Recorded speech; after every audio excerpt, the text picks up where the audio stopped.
Hey YouTube, what's up? It's me Jihad78 back with another video right back at you. Today we're going to be doing a short video about my Dreamcast collection. Let's have a look here. We got this Dreamcast over here. This is my first Dreamcast. I picked this one up, I'd say about a year ago. I picked up at the flea market. It was in awful dirty condition, but the funny thing is it worked just by coming home and plugging it in. This one's Japanese, in case you didn't. Let me just get a zoom in here. There you go. It's made in Japan. Runs at 100 volts. We use this with a step-down converter over here in this part of the world. Considering the condition it was in and considering how cheap it was, you can't really complain. Now, unfortunately, it's missing the modem adapter here. That was a pain in the neck, but it works all good. Yeah. This one's in a little bit better condition, and it came with these little things in here that I suppose stop the C's from getting scratched. It helps, but and again, no reflection on this one. This one has not scratched any of my CDs, not yet anyway. This one was a little bit more expensive, but it was in much better shape, and it came with the network adapter. Not that it's much of a use these days. Of course, this one's in a USA NTSC model. There you go, NTSC-U, made in China. Yeah. But it was in better shape. Unfortunately, this one did give me a few issues, but a little bit of cleaning and winding of the lens over here, and everything was fine after that. Now, these came with nothing.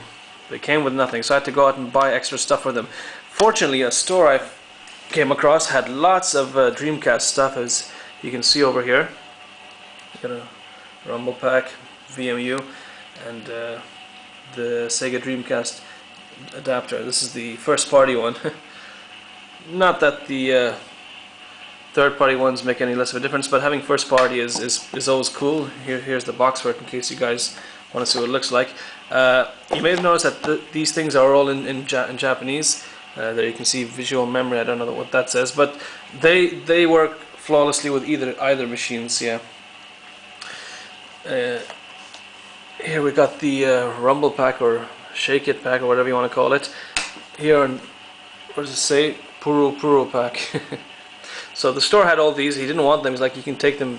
I got a good deal on them, and I got a nice controller over here. Unfortunately, this one came without the box. He had it just laying around, and he's like, if you want, you can have it for free.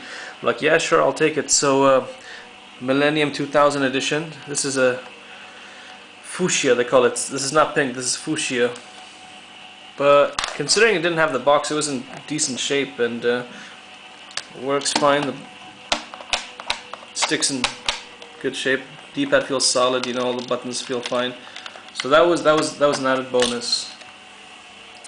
Now, for this machine, it runs on the NTSC games. So I have two games that I had to pick up for it at the store. Unfortunately, he made me pay for these a little bit higher, but it was worth it. We got Tomb Raider Chronicles.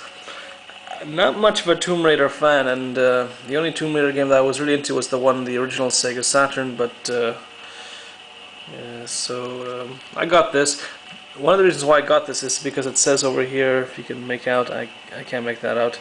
Anyway, it says over there that it was VGA compatible, so I wanted to get that to test the thing over here.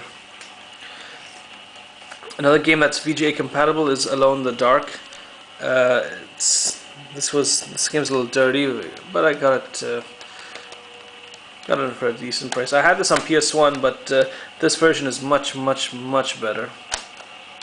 The graphics are definitely better, and I like the way it comes out on my TV. So it's a good game. You could say some people like to say it's a Resident Evil clone, but I think it's a good horror game in its own right. Yeah. So those two.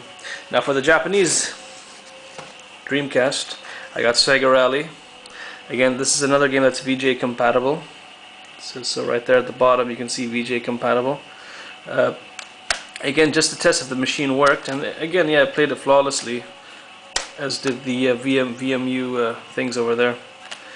Now another game we got over here. This was just laying around.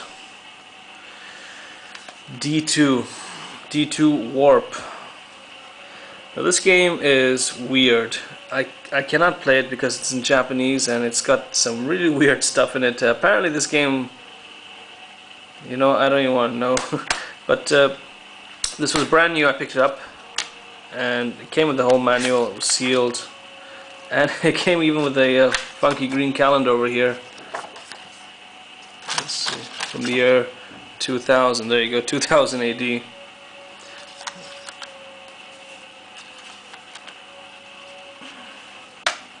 So overall, it was a good pickup. Some of the inlays over here.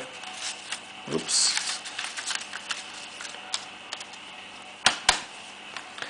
That's my Dreamcast collection. Some of you maybe want to drop me a comment, subscribe, would be highly appreciative. I don't really do demonstrations of my consoles because you can see the TV's right there. It's not going to capture it perfectly, especially on this camera. But